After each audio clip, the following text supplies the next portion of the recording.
Quick note, I'll try to make up some of the time we've lost. And there's a couple parts of my speech that it's about God's love that I picked up from a priest I saw on TV. He's dead now, deceased. But it's really good stuff, and I just love it. But I want to give him a little credit for that. His name was Brennan Manning, if you've ever heard of him. So thanks for having me and asking me to speak. You know, it was a pleasure to put this on with the sisters and with the diocese hosting it. I'm going to talk a little bit about my Catholicism. I'm a recently converted Catholic. Daryl and I have one thing in common. We were both Baptists growing up and then Catholics later in life. I'm going to talk a little bit about coaching and then faith and how we use faith in football at Notre Dame. When I was playing high school football back in Texas, we took the game pretty serious, as you probably know. We never canceled or stopped practice. It didn't matter. There was no lightning rules there. No tornado rules, nothing.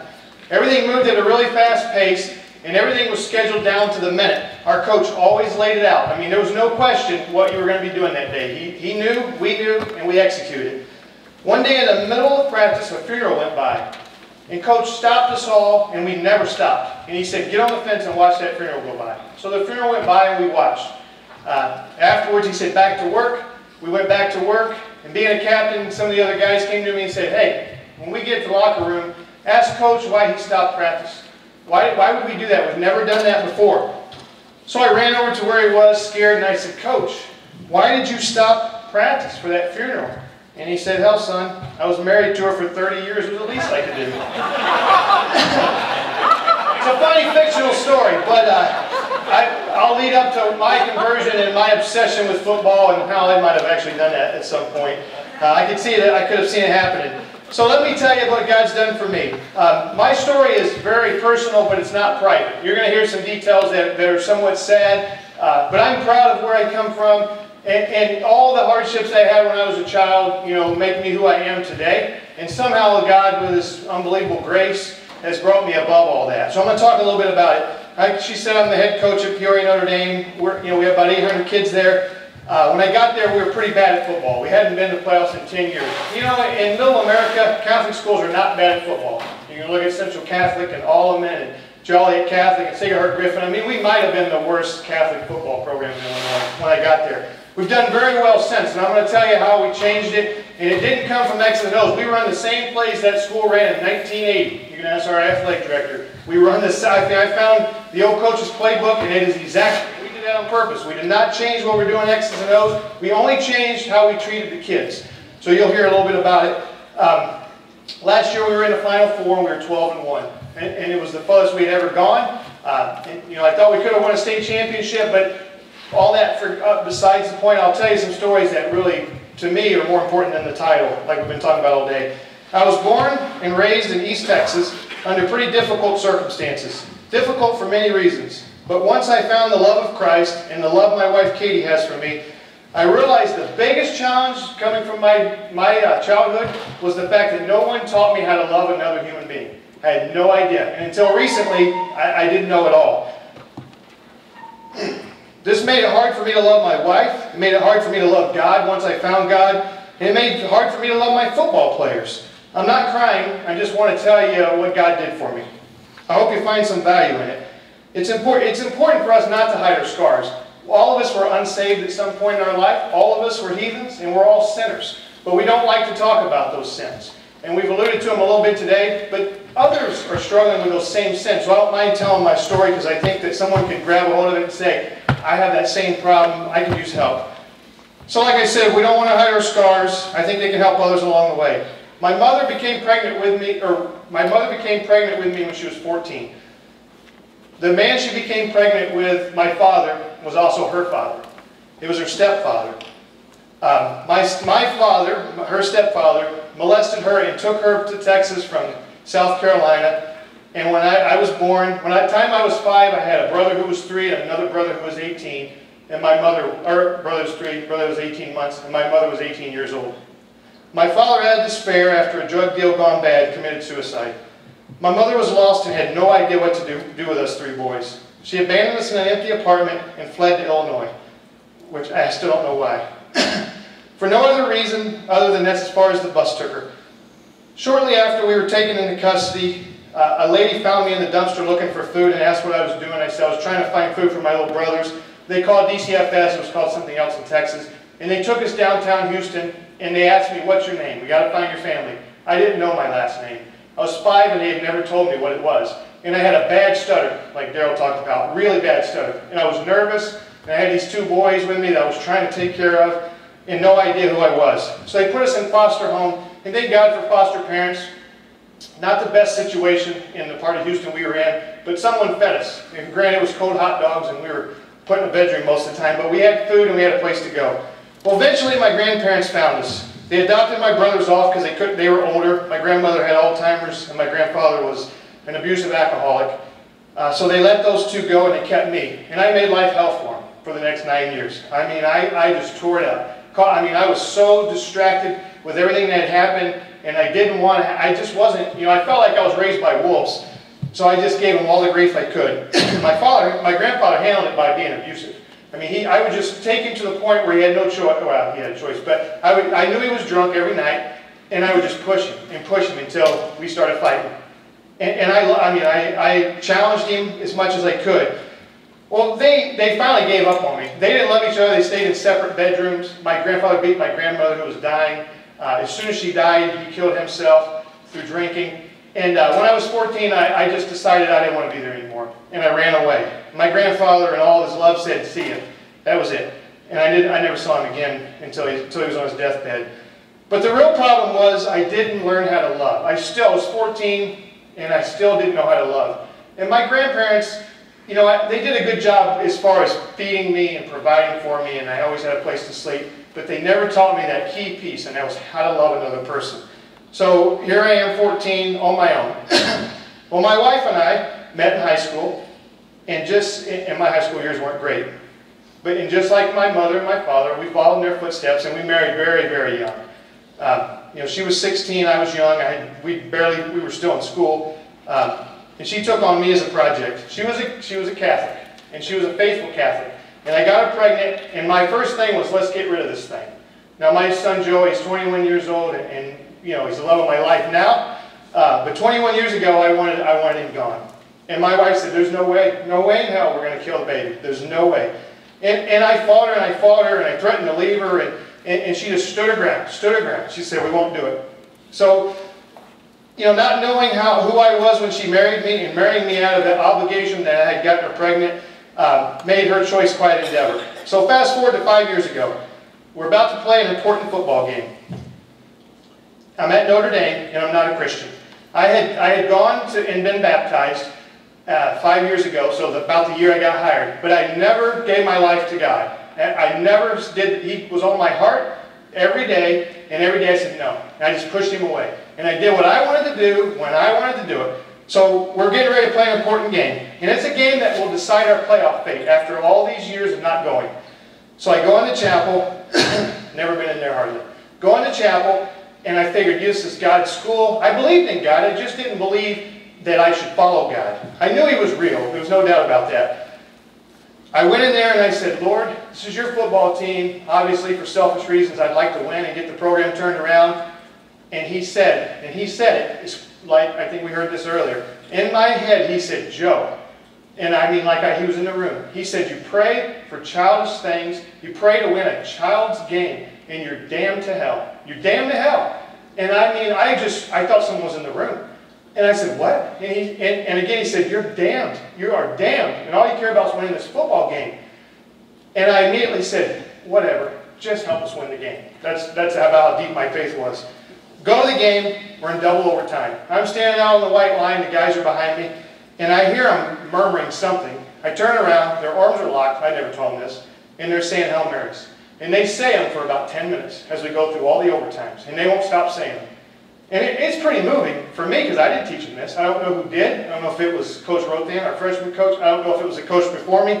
I don't know who taught them. We won the game, make the playoffs. So I felt like that season he had gained just a small foothold in my life, but quickly I forgot about all of it and started playing the next year. It was pretty short-lived. So the next year we go into another important game. I find myself back in the chapel praying to win again.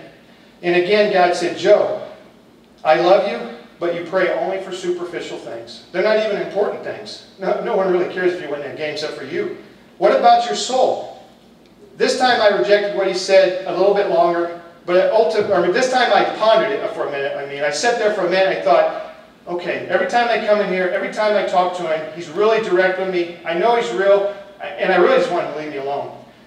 And eventually I just rejected him. The season ended. Again, I forgot about all the great things he did. So now, third year. I've been there going on my 7th. The next year we're playing Peoria High for homecoming. I know Rich Wood is our rival. We talked about that earlier. But I cannot imagine losing to Central. I just can't imagine. It's like my personal rival. Again, it's halftime. I'm standing with the kids. We were outside because it was hot. And I thought they could use a little extra motivation. So I said, fellas, if you lose this game, I'm going to run your GD legs off in the morning. You're going to wish you were never born. That's how I coached. And I said, now go to the sideline, let's get it done. They jogged off. Father Stimson grabbed me by the arm like he was going to wrestle me. He grabbed me and he said, Joe, he said, you come Monday morning and you see me in confession. And I immediately thought, I didn't say anything to him, I just looked at him. I thought, who the hell are you to tell me to go to confession? I mean, who are you to say, take me to confession? And I never knew a priest would do that, and they haven't done it since, to me. But anyways, so I was stunned. Off he went. We won the game. Monday, I see him coming down the hall, and I hid in an office of a person that no one at the school really liked at the time. That's how. She's like, what are you doing in here? And I said, that's a long story. So I hid from him. Later on Tuesday, I saw him, and I hid. And I hid all week long.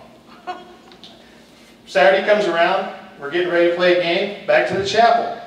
And I said, Lord, again, we need your help to win. And I said, every time I ask, you get on me, but I'll take it if the guys can win the game. And he said again, now you're physically running from me. It used to be in your mind, but now you see me coming down the hall or one of my priests, and you're gone. I mean, you probably climbed a wall to get out of here, and I would have. There's no way I was going to say that confession. It's Saturday. I think soccer's playing up at state. Lost me. Soccer's playing up at state, and there's no priest. And like they're normally in Saturday at a high school, no priest in the building. So I bargained with God, which, you never bargain with God, but it worked out well. I said, Lord, okay, I'll go to confession. You send a priest. Just send a priest. And I'll do it. It needs to happen before this game. And that was the end of the prayer. I went back to my office. And I swear to you, I sat down. Coach wrote that I might have been in the room. I sat down. I turned on the Griffin game on the radio. They were in the playoffs too. And as soon as I got it dialed in, I looked at the door and the priest was doing this. He had come to find me. And I wondered why he wasn't at soccer, but that's a whole other story. So he grabs me, and I just threw everything down. The coaches were like, where are you going? I followed him, and the whole way I'm praying, I'm starting to cry. I'm saying, God, this is it. I said I would do it. I believe I should do it. I'm going to do it. Now, I don't even know the sins of the last 3 years. Help me through the confession. But I knew that that was a conversion moment for me. We went into his office, and I confessed everything I could think of. And it was just an incredible turning point for me. It really was a turning point in my relationship with Christ.